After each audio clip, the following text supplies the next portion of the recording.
Welcome to today's review lecture class. I am absolutely thrilled you're here because we're going to do something a little bit different today. We're taking a classic beloved piece of folklore, the story of the Pied Piper, and we are transforming it into a high-level masterclass on extracting key data for your exams. So think of this not just as reading a story, but as a strategic exercise in organizing data into exam review points. Grab your digital highlighters because we are going to dissect this text like true academics. Okay, let's dive into our syllabus. We'll be covering reading comprehension strategies, analyzing the rats and the missing children in our text, extracting historical data, and finishing up with a core exam review. Section 1. Reading comprehension strategies. Let's talk about reading with purpose. To excel on any standardized reading exam, we have to move way beyond simply enjoying a narrative. There are 4 absolutely crucial pillars test makers assess when they put a passage like the Pied Piper in front of you. You need to separate narrative from facts, highlight core arguments, identifying clarifying devices, and master context clues. They aren't testing if you found the story entertaining, they are testing your ability to process information. This right here, this is your ultimate toolkit.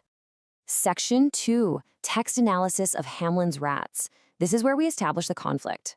Scan this page with me. Notice how the author doesn't just say, there were rats. No, they set a vivid, almost suffocating scene of a town completely overrun. The rats are eating the grain, they're eating the food in homes, and they are so massive that even the cats are terrified. The author is meticulously building a crisis scenario before introducing the proposed solution, our mysterious man in the suit of many colors. This setup is entirely crucial for understanding the character motivations that follow. Now look at how the author uses a specific emotional state to justify the mayor's actions. The mayor agrees to pay a vague, probably massive sum of money without even hesitating. Why? Well, because of this exact quote. The fear of disease created a sense of extreme urgency. Test makers literally love to ask questions about character motivation, and the text just hands it to us right here. Which brings us to our very first exam simulation. If you face a vocabulary in context question asking what desperate means in this passage, you don't need to have memorized the dictionary. You just need to understand the town's situation. They are facing an unstoppable plague of giant rats and impending disease. Understanding their profound lack of hope perfectly leads us to the correct multiple choice answer for the word desperate without hope. The context does all the heavy lifting for you. Moving on to Section 3. Analysis of the missing kids. Things take a significantly darker turn here.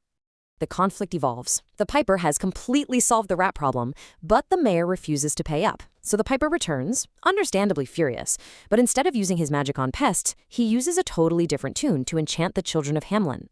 They follow him out of town, all the way to Culpin Hill, and vanish. The author shifts the tone entirely here, going from a simple pest control problem to a profound human tragedy. Class, I want you to think about this critically. Why did the author choose this specific phrasing as the children disappeared? The cave closed like a door. This is a classic clarifying devices exam question. The author is using a simile, comparing the rock of the cave to a totally everyday object, a door. But to what end? Let's break down the options exactly like we would in an actual exam. Option A is incorrect because the simile doesn't explain the why, the actual magical mechanism behind it. Option C, way too vague. Now, option D is tempting, but a regular door can be opened, so that doesn't quite fit the absolute finality of a solid rock wall. By crossing out these distractors, we arrive at the correct answer, B. This clarifying device specifically helps you, the reader, visualize the suddenly, flatly sealed entrance. It creates an incredibly striking mental image of finality. The emotional climax of this entire legend hinges on this specific sentence structure. Look at the staccato, really short sentences. The parents cried out, they beat on the stone door. It perfectly mimics panic, and then it hits us with the final, crushing outcome. It was to no avail. Once again, applying our vocabulary strategy, context clues point us directly to the answer. The parents are crying, they're beating on solid stone, acting hysterically. But did any of that bring the children back? No. So all their frantic action provided absolutely no help or benefit. Therefore, avail in this context simply means help. If you read the sentences right before the targeted vocabulary word, the text usually defines the word right there for you. Section 4, Extracting Historical Data. This is where we separate the myth from the reality. So the absolutely crucial point here is this exact figure. The text explicitly tells us that on the wall of some old houses in the real town of Hamlin, there's a record, and that record states exactly 130 children were let out of town. Whenever you see a specific number in a reading passage, highlight it. Test makers frequently build supporting details questions completely around exact figures like this. Specifically, the record mentions July 26, 1284. This isn't just a generic once upon a time. The author is deliberately grounding a magical, whimsical legend in a concrete, verifiable historical date. This specific date anchors the myth to a real-world event. Let's weigh the narrative against the historical data. On one side of our chart, we have magic music and a magically sealing mountain. On the other side, we extract the historical data presented in the text, thinly settled lands in Moravia, agents offering free land to the young, and a resulting socioeconomic migration. The actual historical data reveals a population loss not to a magical mountain, but to a very real documented migration. The old stayed and the young left. Section 5, Core Exam Review. Let's practice identifying the main idea and the conclusion. Distinguishing between the actual main idea, a statement that's just a little too broad, and a statement that's way too narrow is exactly where most students lose points. It's a classic trap. Test makers will hand you 3 statements that are all technically true based on the text, but only one is the correct main idea. Let's break it down together. Looking at our options here, option C is just a single plot point. The Piper led children to a cave. That is way too narrow. It ignores the historical breakdown completely. Option B says a legend is both factual and fictional. Well, that's just a general dictionary definition of what a legend is, so it's too broad. It doesn't mention our specific text at all. But Option A perfectly captures the specific passage's overarching theme. This particular story of the Pied Piper blends true historical migration events with fictional magic elements. It hits the Goldilocks zone. Not too broad, not too narrow, just right. Finally, we have to look at the conclusion question based on the text evidence.